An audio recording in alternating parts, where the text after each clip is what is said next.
이 정권은 작년에 초중고 교과서 지필 기준을 제시할 때 자유민주주의에서 자유를 빼겠다고 했습니다. 그랬던 사람들이 문재인 대통령은 이번에 5.18 기념식에서 광주가 지키고자 했던 것이 바로 자유다라고 또 얘기했습니다.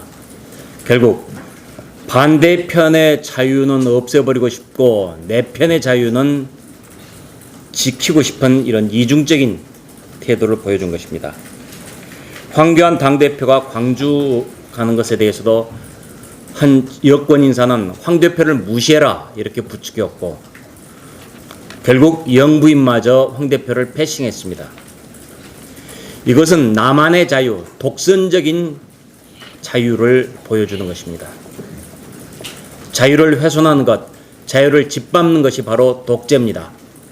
독재자의 후예라는 것, 결국 문재인 정부와 더불어민주당 자신이 아닌지 생각해 보시기 바랍니다. 대통령의 내로남불은 또 있었습니다.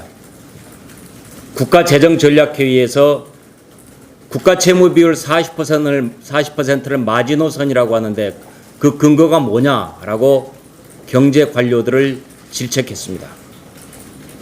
그 얘기는 뒤집어서 얘기하자면 내년 총선 이후 대선 때 국가 세금, 국민 세금 왕창 풀겠다는 것의 다름 아닙니다. 최저임금 폭탄 인상의 부작용을 국민 세금으로 메꾸겠다는 그 선언의 다름 아닙니다. 그런데 4년 전 2015년에 문재인 대통령이 이런 얘기했습니다. 2016년도 예산안을 박근혜 정부가 제출하니까 국가 채무 비율이 재정 건전성을 지키는 마지노선으로 여겨왔던 40%가 깨졌다.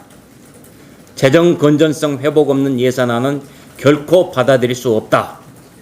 이렇게 말했습니다.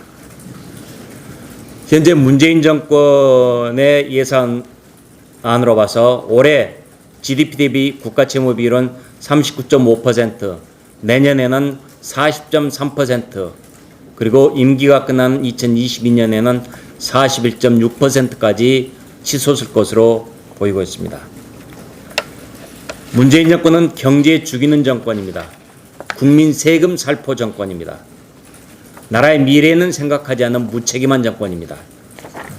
우리 세대만 잘 먹고 지내면 되고 20대, 30대 청년 세대랄지 10대 미래 세대는 신경 쓸 필요 없다는 한탕주의 욜로 정권입니다. 문재인 대통령이 예전에 말했던 말을 고스란히 되돌려 드리겠습니다. 당시에는 박근혜 정부를 욕했는데 문재인 정부 3년 만에 나라 곳간이 바닥나서 GDP 대비 40%에 달하는, 옛날에는 달하는이라고 했지만 40%가 넘는 국가 채무를 국민과 다음 정부에 떠넘기게 됐다. 똑같이 되돌려 드리겠습니다. 이상입니다.